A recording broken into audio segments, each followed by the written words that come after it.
আজ শুক্রবার, আমার বেসিক ব্যাচের প্রথম ক্লাস পুজোর পরে, তো ক্লাসেই যাচ্ছি। কি হয়েছে রে? কি হয়েছে? ওই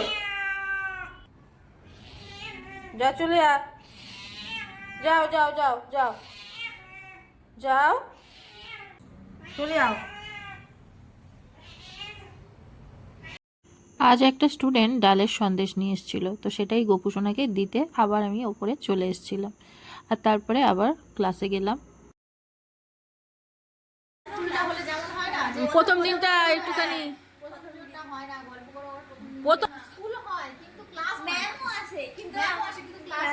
হ্যাঁ, কিরকম এক্সকিউজ দিচ্ছে দেখো সব।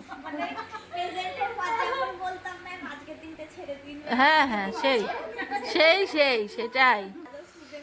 আর এখানে আমার রেডি হয়ে বসে আছে, আমার 10:30টায় ক্লায়েন্ট ছিল, না 10টায় ক্লায়েন্ট ছিল, এখন বাজে 11:15, ক্লায়েন্ট এখনো আসছে, সেও হাওয়া লাগাচ্ছে। তো দেখতেই পেলে যথারীতি আজকের ওরাও ক্লাস করলো না, আর আমার ক্লায়েন্টও এসে গেছে, তারপরে ক্লায়েন্টের কাজ শুরু করা হয়েছে। এদিকে দিদি আমাকে ফোন করে ডেকে ফেলেছে যে আমার ভাত রেডি। তো দেখো আমার ভাত রেডি, তো খেতে চলে এসছে। আর চোখও এরমভাবে নিচে খেতে দেখে কিরমভাবে তাকিয়ে আছে দেখো। আর ওয়েদারটা আস্তে আস্তে খুব খারাপ হয়ে যাচ্ছে, যে কোনো মুহূর্তে বৃষ্টি আসবে। সকালের ক্লায়েন্টের কাজ শেষ, আর এখানে কৌশিক আমার নেলের একটা ইউভি ল্যাম্প খারাপ হয়ে গেছিলো, সেটা সারাচ্ছে, সারিয়ে দিয়ে চলে গেল। আর এখানে আবার বিকেলের ক্লায়েন্টগুলো চলে এসছে, এখানে কাজও হচ্ছে। তবে আকাশটা দেখে মনেই হচ্ছিল যে কোনো মুহূর্তে বৃষ্টি আসবে। এখানে আমি কাজ করতে করতে দেখছিলাম জানলার কাছে বৃষ্টিটা পড়ছে। এই দৃশ্যটা দেখাটা সত্যি আমার জন্য খুবই আনন্দের একটা ব্যাপার। আর তারপরে কাজকর্ম হাফ শেষ হয়েছে, সন্ধে দিতে সময় হয়ে গেছে, তাই চলে এসেছি, সন্ধেটা দিয়ে নিলাম। আর যখন আবার একাডেমিতে যাচ্ছি তখন দেখো বৃষ্টি পড়ছে, বৃষ্টির মধ্যে ভিজে ভিজে গেলাম, তারপরে কাজটা কমপ্লিট করলাম। আর যেহেতু দেরি হয়ে গেছিলো, রিমো আমাকে একাডেমি থেকে নিয়ে আসতে গেছিলো। যেহেতু কাজ বাকি ছিল, তো সেই জন্য আমি তাড়াতাড়ি চলে গেছিলাম। এইসব কাজগুলো মানে সন্ধ্যের পরে যে কাজগুলো আমার করতে হয় সেগুলো করা হয়নি। তো এখানে রুমে এসে আবার আমি একটু ফ্রেশ হয়ে তারপরে কাজগুলো শেষ করছি।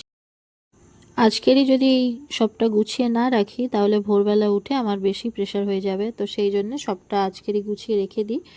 এই সব কাজ কমপ্লিট করে তারপরে আমার গোপুসোনাকেও ঘুম পাড়িয়ে দেব। আর এখন কদিন আমিও তাড়াতাড়ি শুয়ে পড়ছি, কারণ যেহেতু ভোরবেলা উঠতে হচ্ছে। মোটামুটি 3:50 নাগাদ আমি উঠি, তারপরে স্নান সারি, আর তারপরেই সবটা জোগাড় করে নিয়ে গোপুসোনাকে চান করিয়ে দিই। তো চলো, গোপুসোনাও ঘুমিয়ে পড়লো। ব্লগটা কেমন লাগলো জানাতে ভুলো না। নেক্সট ব্লগে দেখা হচ্ছে, সবাই ভালো থেকো, সুস্থ থেকো, টাটা।